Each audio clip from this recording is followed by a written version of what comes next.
Welcome to The Explainer. Today, we are unpacking something absolutely massive, incredibly ambitious. We're looking at the Dulus AI Autonomous Software Execution Network. Now look, we're moving way beyond those simple chat assistants that just, spit out snippets of code. We are talking about a future of entirely self-operating software ecosystems. It's a total game changer. So the crucial point is really captured right here in their core philosophy. One intent in, one verified, deployed, and operated system out. Think about that for a second. That is literally the holy grail of Dulus AI. Imagine just feeding a single user prompt into a system, and boom, you get a fully functioning, independently deployed application back. No middle steps. That's the paradigm shift we're diving into today. Okay, let's dive into this roadmap. First, we'll look at the autonomous software factory, then climbing the autonomy ladder, tracing the golden path, understanding why security is the moat, and finally, scaling up the vision. Don't worry, we're going to break this whole monolith down logically, step by step. All right, Section 1, the Autonomous Software Factory, breaking down the blueprint. To really wrap your head around Dulus AI, you kind of have to stop thinking of it as just code and start picturing it as a highly advanced, fully autonomous factory. Taking a look at the complete architecture blueprint, yeah, I know. It's an absolute beast, right? It literally looks like the electrical grid of a major city. But hey, don't panic. We are going to dissect this thing together. This is basically the master wiring diagram showing exactly how that factory operates from top to bottom. The whole objective here is wild. They want to compress an entire software company into a governed, measurable, and compounding network. But what I absolutely love, what really stands out, is their philosophy: truth before hype and evidence before done. In an industry that's practically drowning in hype right now, having a laser focus on actual, verifiable output, it's just incredibly refreshing. Which brings us to Section 2, climbing the autonomy ladder, from simple tools to network intelligence. Because, a system doesn't just wake up one morning and decide to run a software company. It actually has to mature, and Dulus scales up using a very specific maturity model. And this brilliantly illustrates that progression. We start down at level 0, which is basically just AI text generation, chatbots, right? But it scales fast. Level 1 introduces tool use, and Level 2 links those tools into workflows. Then the real ambition kicks in. Level 3 targets verified delivery within just 30 days. Level 4 aims for a fully operated system in 90 days. And then, Level 5, network intelligence, the whole shebang. That's where it becomes a fully self-operating marketplace. Moving right along to Section 3, the golden path, the life cycle of an intent. Let's shift gears and actually follow the raw material here. We're going to track a single user intent as it travels right down this factory's assembly line. So mapping out this timeline, it starts in minute 1. That's where customer intent and the request ID are captured. Fast forward 1 hour, it's scoped out, estimated, and, this is key, it pauses for critical human approval.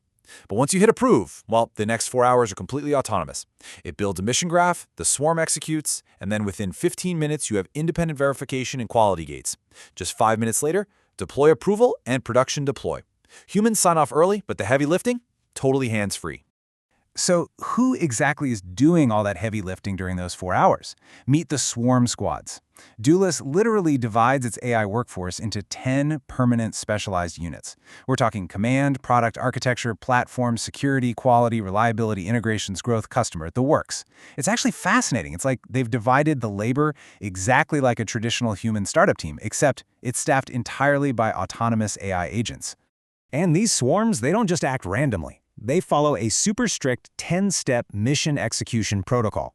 Recon, plan, assign, build, integrate, verify, challenge, approve, release, and learn. Not every mission is going to use every single squad, of course, but they absolutely all follow this rigorous procedure. They don't just write code, they actually challenge and verify their own work to guarantee reliability.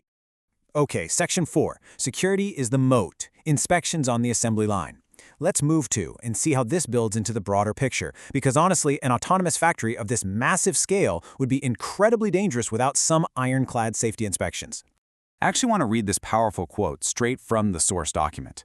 It says, "Security is the moat. An autonomous execution network without controls is a liability generator. Trust is the strongest differentiator." Wow. They hit the nail on the head there. They know that if you, the end user, can't trust this factory to be safe, the whole concept just completely falls apart.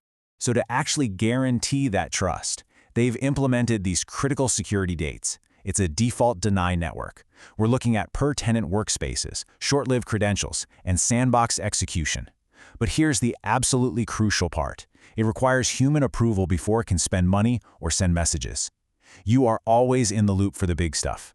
Oh, and yes, for sure, they included global emergency kill switches. If something goes rogue, you can just pull the plug. Moving to our final section, number 5, scaling up the vision, making the theory a reality. We've seen the blueprint, the squads, the safety. Now, how do they actually roll this massive architecture out to the real world?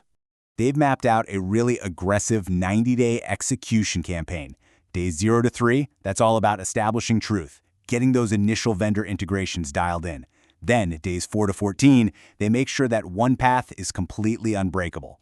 Days 15 to 30, it's about executing reliably. And then the final stretch, days 31 to 90, is to remember, measure, and charge. It's all about unified observability to prove the unit economics actually work in the real world. Now, what's really interesting about this number is $637,900. That's the value and sponsor ecosystem credits currently backing this project. I mean, that is a staggering amount of support to hit that 90-day goal. They've got 33 approved sponsors, heavy hitters like AWS, Datadog, Cloudflare. So the infrastructure to actually build this autonomous factory is already massively subsidized. Ultimately, this entire network's success boils down to a single North Star metric: verified production outcomes per active organization per month.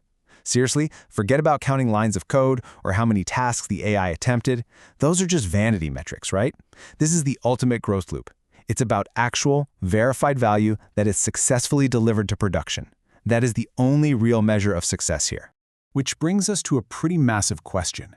As this autonomous network matures and the barrier to creating robust software essentially drops to near zero, when software builds itself, what will you ask it to create?